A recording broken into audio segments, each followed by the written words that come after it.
Pensate a delle persone che dicono di combattere di notte armate di rami di finocchio. Dicono di essere nate con la camicia e di poter cavalcare i gatti o le lepri. Il loro nome è familiare e allo stesso tempo strano, infatti si fanno chiamare i benandanti. Oggi potete trovarli in delle opere fantasy, soprattutto italiane ma anche internazionali, a fianco di altre figure leggendarie come i vampiri e i lupi mannari. Ma questi benandanti non sono solo leggendari, di sicuro sono esistiti veramente e abbiamo dei veri documenti storici che ci parlano di loro. In questo video ripercorreremo proprio la loro storia attraverso le fonti, per capire chi erano davvero questi benandanti e che cosa si nasconde dietro una storia assurda e enigmatica arrivata fino a noi da più di 400 anni fa. Tutto inizia in una data precisa che conosciamo, il 21 marzo 1575, e in un luogo preciso, il convento di San Francesco a Cividale del Friuli. Questo convento era una sede locale dell'Inquisizione che lì era affidata ai francescani. Nel video parleremo molto di Inquisizione, ma non dovete immaginarvela come viene raffigurata nei film moderni. Praticamente saranno i detective della nostra storia e sono anche quelli che hanno redatto i documenti che abbiamo fino a oggi. Gli inquisitori non si comporteranno neanche in un modo stereotipato come vedrete, ma ci saranno alcuni con più buonsenso e altri con un po' meno. Comunque in questo convento arriva un certo Don Bartolomeo Sgabarizza, che è il parroco di un paese vicino. È venuto a parlare con Fra Giulio d'Assisi, che è proprio un inquisitore. Gli racconta di un certo Paolo Gasparutto, che dice delle cose molto strane. Gasparutto diceva di curare le persone stregate e raccontava una cosa ancora più insolita. Diceva che di notte andava insieme agli stregoni per la campagna, in dei raduni dove combattevano, giocavano, ballavano e cavalcavano diversi animali. Nei raduni combattevano anche contro le streghe, loro erano armati di mazze di finocchio, mentre le streghe erano armate di canne di sorgo. Visto che si parlava di streghe e stregoni, l'inquisitore voleva vederci più chiaro, quindi ha convocato direttamente questo Gasparutto. Gasparutto effettivamente ha confermato il racconto e non aveva granché da temere. Infatti dalla sua strampalata storia emergeva che esistevano apparentemente degli stregoni buoni, che si facevano chiamare benandanti e che impedivano il male, mentre altri stregoni commettevano il male. Altre testimonianze di persone che conoscevano sempre Gasparutto riportavano pure delle cose aggiuntive.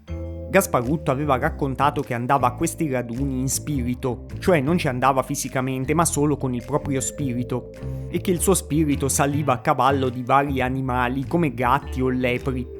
Fra Giulio, dopo aver sentito queste cose, ha una reazione molto sensata che già ci fa vedere quanto fossero diversi alcuni inquisitori dallo stereotipo che abbiamo oggi. Lui pensa che sia una storia assurda, che il parroco si sia preoccupato per una favola di poco conto e praticamente lascia perdere qualunque indagine. E se fosse stato solo per lui, probabilmente non avremmo mai più sentito parlare di questi benandanti. Infatti per 5 anni, finché c'è stato Fra Giulio, nessuno si è più interessato alla cosa. Ma poi è arrivato un nuovo inquisitore che si chiamava Fra Felice da Montefalco. Lui deve essersi messo a scartabellare i documenti di qualche anno prima e ha trovato i resoconti delle indagini di Fra Giulio. Infatti di solito gli inquisitori annotavano tutto quello su cui indagavano. Non sappiamo il motivo per cui Fra Felice si sia interessato alla storia di Gasparutto, però possiamo fare qualche ipotesi. È come quando state girovagando online e trovate una storia così assurda che vi cattura, o come quando i poliziotti di oggi si fissano su un caso minore irrisolto.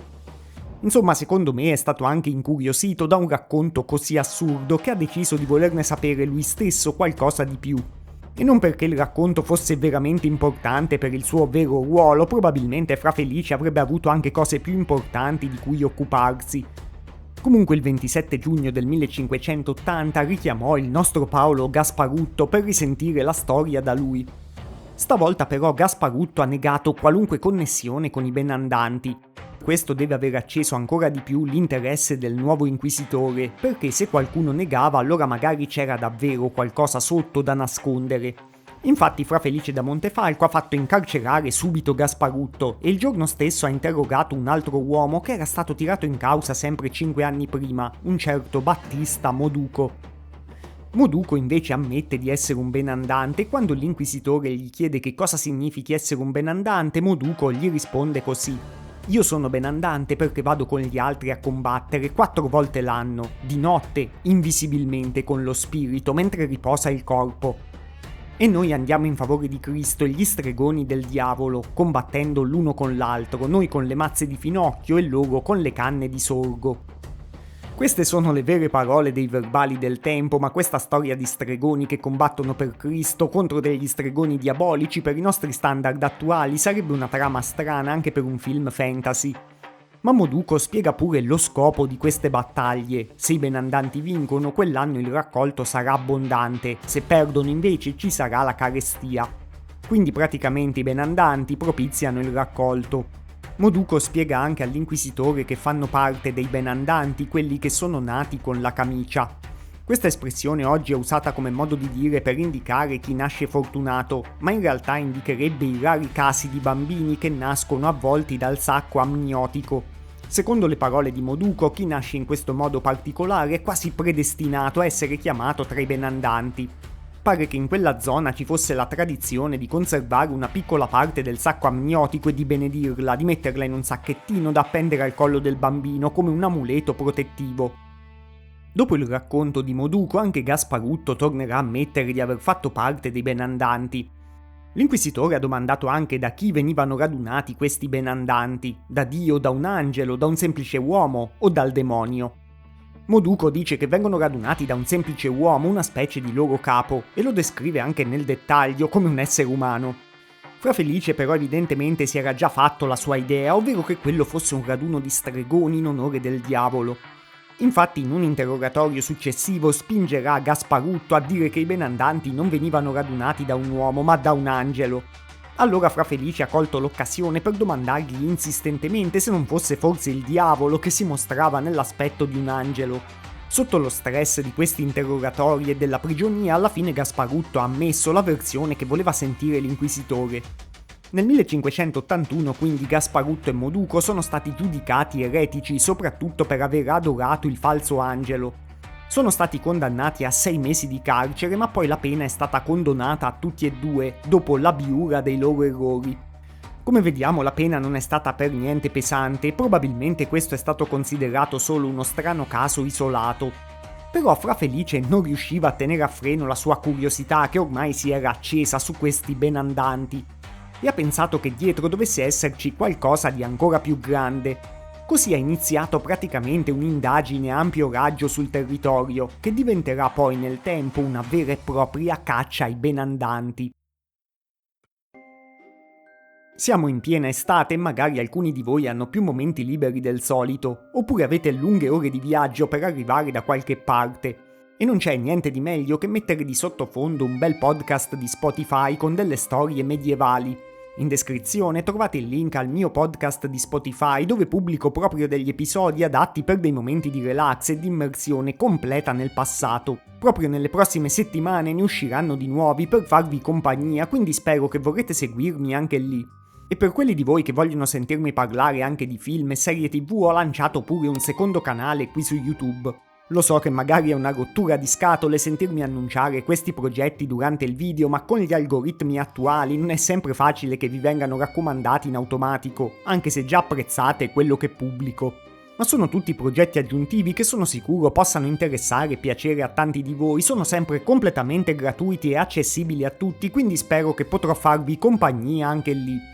Tornando ai benandanti, come dicevamo, tra il 1581 e il 1583 Fra Felice si dedica appunto a un'indagine a ampio raggio. Sente altre storie di battaglie notturne tra i benandanti e i malandanti, i loro nemici malvagi. In realtà non conclude tantissimo sul piano pratico, ma la storia dei benandanti diventa il cold case misterioso per eccellenza degli inquisitori di Aquileia. Nel 1599, quando ormai Fra Felice non c'è più, una donna dice di vedere i morti e si fa pagare per rivelare dei dettagli ai loro cari. Dice di essere una benandante e poi viene accusata anche di utilizzare delle cure magiche. Passano addirittura i decenni e quella dei benandanti diventa una vera e propria leggenda locale, conosciuta sia dalle persone dei villaggi sia dai vari inquisitori che si susseguono. Spesso chi è accusato di essere un benandante non dice tanto di non esserlo, ma dice che i benandanti stanno dalla parte di Cristo, quindi dalla parte del bene, e accusa invece i suoi nemici di essere streghe o stregoni. E queste spesso sono più delle piccole antipatie di paese che delle vere battaglie magiche tra il bene e il male. Qualcosa cambia effettivamente nel 1618 quando viene arrestata una certa Maria Panzona. Già il nome non è particolarmente fortunato, ma pure la sua storia non è molto edificante. Era una donna di 50 anni e venne arrestata per aver rubato le elemosine in chiesa, una cosa che non c'entrava niente con i benandanti.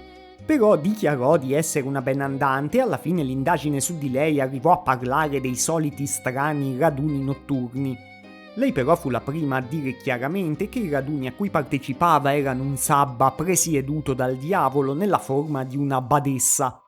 Maria Panzona ammetterà anche tutta una serie di altre cose che gli inquisitori potevano aspettarsi da una strega, come aver rinnegato la fede cristiana e aver preso consigli dal diavolo per guarire i bambini colpiti da una fattura. Poi interverrà un avvocato a darle una mano, anche perché sì, bisogna dire che tutti questi processi dell'Inquisizione non erano senza regole come spesso vengono presentati oggi. Quasi sempre c'è un avvocato e c'è tutto un sistema preciso di leggi che trovavano riscontro nel diritto canonico. Consigliata da questo avvocato, Maria Panzona ritratta i contatti con il demonio e ritratta l'intera faccenda dei benandanti. Alla fine verrà comunque condannata a 3 anni di carcere e all'esilio perpetuo dal paese in cui viveva e dal suo territorio. Probabilmente perché era di certo una ladra, come abbiamo visto prima. La storia di Maria Panzona è importante perché da questo punto in poi le presunte caratteristiche che distinguevano i benandanti dagli stregoni erano praticamente sbiadite. E indagare o no su una persona dipendeva soprattutto dalle maldicenze della gente e dalla volontà degli inquisitori. Per esempio nel 1634 un certo Giovanni Sion ha fatto una confessione che sembrava tratta direttamente da un film horror dove c'era un libro da firmare con il sangue per giurare fedeltà al diavolo. Il suo racconto comunque era così grottesco e così poco credibile che gli inquisitori stessi lo lasceranno andare senza fare niente. Comunque c'è una vittima accertata di questi processi ai benandanti, la vittima più famosa, e è un contadino chiamato Michele Soppe. Questo Soppe era un sedicente guaritore e è stato accusato soprattutto perché si faceva sempre pagare per i suoi servizi, che poi probabilmente non avevano molta efficacia. L'inquisitore ha dato a Soppe un avvocato d'ufficio, come succede ancora oggi per quelli che sono troppo poveri per pagarsi un avvocato. Soppe è accusato di aver fatto morire dei bambini e confessa di aver fatto un patto col diavolo, e la cosa migliore che può fare l'avvocato è supplicare che il suo assistito non venga condannato alla pena capitale. Soppe però morirà in carcere prima della fine del suo processo per le privazioni e le sofferenze vissute lì dentro. Ma non perché l'Inquisizione volesse effettivamente condannarlo. Anzi, le carte del suo processo erano state mandate a Roma, dove erano state esaminate addirittura dal Papa Innocenzo X e anche dal segretario della Congregazione della Romana e Universale Inquisizione, il cardinale Francesco Barberini. Barberini, dopo aver richiesto delle altre indagini, aveva concluso che le confessioni di Soppe erano contraddette dalla realtà. Soppe parlava di luoghi inesistenti e di crimini che non aveva potuto commettere. Infatti Barberini voleva più che altro farlo visitare per verificare che non fosse pazzo. Anche questa è una cosa molto moderna che di solito non attribuiremmo all'Inquisizione. E si lamenterà pure con l'inquisitore friulano del fatto che Soppe fosse morto in carcere. Quello di Soppe comunque fu anche l'ultimo caso importante collegato ai benandanti. Di loro si è continuato a parlare per un altro mezzo secolo fino agli inizi del 1700, ma la Chiesa cercava praticamente di limitare solo il fenomeno dei falsi guaritori. Ma quindi chi erano veramente questi personaggi che avevano raccontato per più di un secolo delle cose totalmente assurde?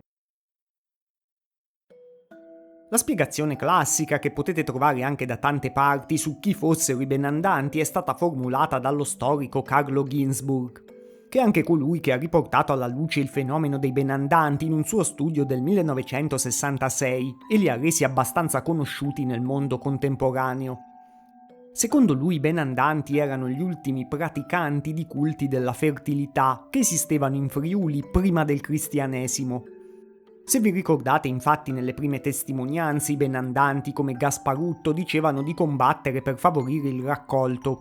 Secondo Ginzburg i culti dei benandanti discendevano da delle antiche tradizioni pagane contadine che erano diffuse in tutto il centro-nord Europa. Nonostante questa sia la tesi che ha reso famosi i benandanti, nel tempo è stata messa in discussione. Infatti altri studiosi hanno notato giustamente che i racconti dei benandanti non sono per niente coerenti tra di loro e non dimostrano che queste persone portassero avanti un qualche antico culto della fertilità e nemmeno che facessero veramente parte tutti di uno stesso gruppo organizzato di cui non è mai stata trovata una traccia concreta. Alcuni hanno usato pure una prospettiva medica per spiegare per esempio i viaggi fatti con lo spirito o la stranezza in generale dei racconti. E hanno proposto che i benandanti fossero vittima per esempio della paralisi del sonno, che è uno stato in cui ci si sveglia ma non si riesce a muovere i muscoli del corpo. Oppure che fossero vittima di epilessia o di stati dissociativi o che magari usassero delle sostanze allucinogene. Potrebbero aver usato degli unguenti con questi effetti, ma potrebbero anche essere stati intossicati involontariamente dalla segale cornuta. Questa era un'intossicazione frequente nelle comunità contadine dell'epoca. Avveniva tramite il consumo di pane o farina ricavati dalla segale infettata da un fungo parassita e poteva causare delle allucinazioni. Magari qualcuna di queste spiegazioni potrebbe valere per dei singoli personaggi coinvolti nella vicenda, che furono tantissimi, anche molti altri che non vi ho citato, oltre a quelli di cui abbiamo parlato. Ma non è molto credibile per una storia che copre più di un secolo e tante persone diverse. Non è credibile che tutte quante fossero affette da questi disturbi. Un'ipotesi più convincente si trova in uno studio di Franco Nardon che combino con le idee che mi sono fatto io. Avevo già preparato un altro video sui benandanti in passato, ma poi non l'ho mai pubblicato e comunque nel tempo ho letto sia vari studi sia molte parti delle trascrizioni dei processi. Quindi spero di darvi una proposta quantomeno ben informata su questo enigma storico. Poi se voi avete altre soluzioni possibili potete proporle nei commenti. Una base di partenza utile è la localizzazione dei benandanti processati e quindi indirettamente di dove fossero radicate le loro credenze. Proprio Nardon fornisce addirittura delle mappe che ci fanno vedere che tutte le persone processate come benandanti venivano praticamente solo dalla zona di Cividale e dalla bassa pianura friulana in diocesi di Aquileia. Chiaramente è un territorio piccolo e molto circoscritto che mette in dubbio l'idea che si trattasse di un grande culto europeo. Poi in realtà è giusto quello che hanno notato diversi studiosi, che quasi niente accomuna tutti i vari benandanti, tranne che erano guaritori o al massimo che dicevano di parlare coi morti. A partire dal primissimo Paolo Gasparutto che diceva di curare le persone stregate, fino a Michele Soppe che più di 70 anni dopo è ugualmente un guaritore di bambini e di malati. E tutti questi si fanno pagare come guaritori, mentre altri benandanti per esempio si fanno pagare per ricevere dei presunti messaggi dai morti. A parole dicono di far parte di un gruppo che va a degli strani raduni notturni, ma nella realtà sono tutti gruppetti minuscoli di poche persone che si denunciano l'un l'altra. E non troviamo mai un vero gruppo organizzato, ma diversi individui che rispondevano a una forte aspettativa culturale del proprio villaggio verso la guarigione e la magia. E nella maggior parte dei casi la gente non li denunciava per grandi motivi spirituali o religiosi, ma per motivi molto concreti, ovvero perché li pagava per delle guarigioni o altri servizi magici, diciamo, che poi il più delle volte non funzionavano e erano in sostanza delle truffe. Quando la persona cara di qualche famiglia che era stata messa sotto le mani di questi guaritori, per esempio, moriva, la famiglia cercava una forma di soddisfazione o di vendetta e così denunciava il presunto benandante.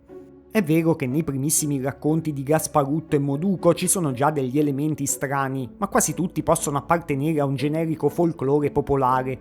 I contadini friulani erano già immersi in una cultura orale in cui le storie sulle streghe, sui demoni e le prediche ecclesiastiche circolavano continuamente.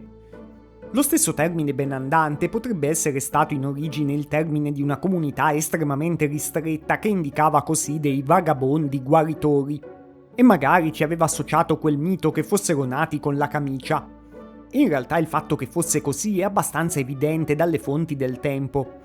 Se vi ricordate, il primo inquisitore, Fra Giulio, non aveva dato nessun peso a questi racconti, probabilmente li aveva considerati proprio delle storie di poco conto, nate in una piccolissima comunità come leggende locali.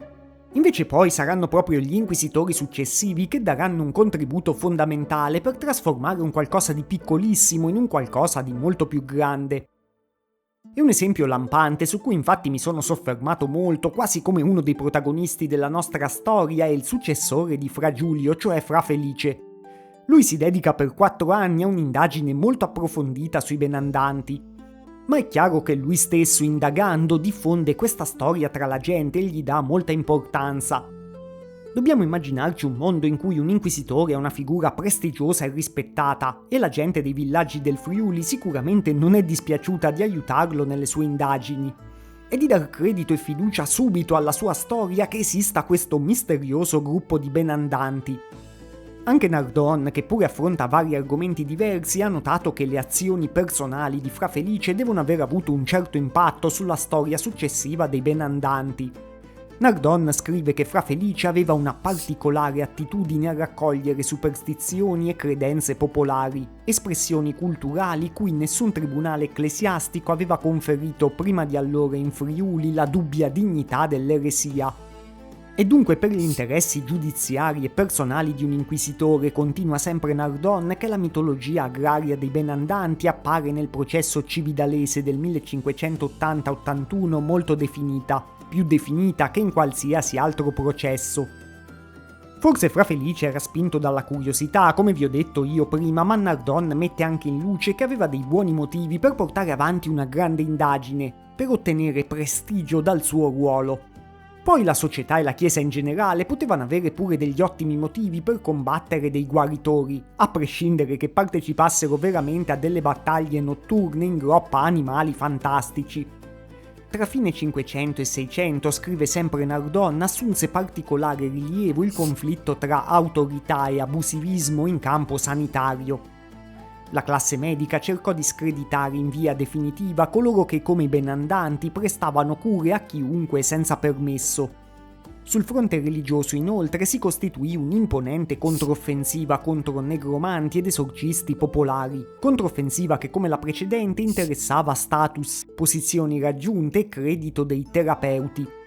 Insomma, perseguitare dei guaritori in quanto benandanti faceva comodo sia ai medici del tempo che alla Chiesa, che non volevano che qualcuno gli togliesse del lavoro. Ma questo non vuol dire che gli inquisitori non credessero all'esistenza dei benandanti e anzi, dopo che i primi come Fra Felice avevano costruito un mito, probabilmente credendoci loro stessi, gli inquisitori successivi non lo avevano messo in discussione proprio perché poteva anche fare comodo. E pian piano la prospettiva sul caso era diventata quella degli inquisitori stessi, cioè di trovarsi davanti a un unico gruppo organizzato di strani stregoni diabolici. Infatti gli inquisitori stessi poi pian piano guideranno sempre di più molte confessioni facendole convergere sulla loro visione. Eppure la gente comune ormai si era abituata sentendone parlare a questa narrazione, quindi finiva per far rientrare i guaritori e le persone sospette dentro questa visione. L'ultima cosa infatti che ci si potrebbe domandare è perché le persone processate, cioè i vari guaritori, si siano autodefiniti con il termine benandanti.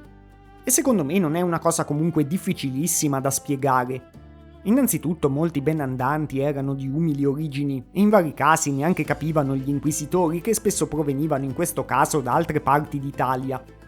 E poi potevano anche essere portati a raccontare delle cose incredibili proprio per soddisfare a modo loro gli inquisitori stessi, che è un effetto che si vede spesso ancora oggi quando negli interrogatori delle persone che non hanno grandi mezzi culturali a un certo punto decidono di soddisfare in ogni modo chi li sta interrogando, sperando così di potersi togliere da quella situazione il prima possibile.